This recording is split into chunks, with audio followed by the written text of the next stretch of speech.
Our next kata is universal 3. Now, universal 3 is the shortest of all the universal forms. There's really only 15 moves to it. So I'm going to break it down, and this is the kata for the blue belt level. So again, we start off Kempo kata, universal 3. Stepping it out, peace, friendship, show. Now, first thing I want to do is, since I'm using a right-handed downward palm block, I'm going to step back with my left foot so that when I turn, I can do my good, strong forward stance. Now, my right hand goes down on 1, touches my shoulder on 2, and comes out in slow. So I'll count 1 1,000, 2 1,000, 3 1,000, and stops right in front of my nose. Now, if I can do it on one side, I'm going to do it on the other. So this time I have to move my right foot back to the corner so that when I turn, I have that good, strong forward stance.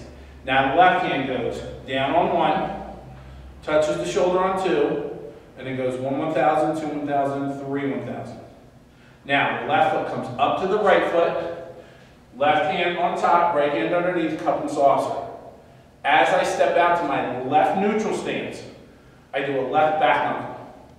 Now I'm going to take my right foot, I'm going to step through into a right neutral stance as I punch on 2. Now both hands are going to grab and pull down.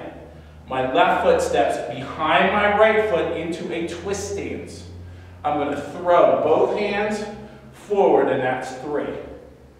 Now, because I'm in a twist stance, it's going to make it easier for me to spin out into my left neutral again. I do a left back knuckle, right reverse punch, but this time I'm going to finish with a right roundhouse kick. Kia, land.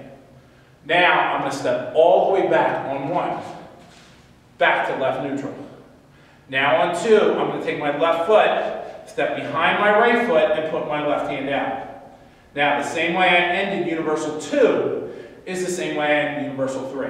I whip my left leg around in a left outward crescent kick into my forward stance, big finish. Kia! Now I twist back, peace, friendship, show. Us.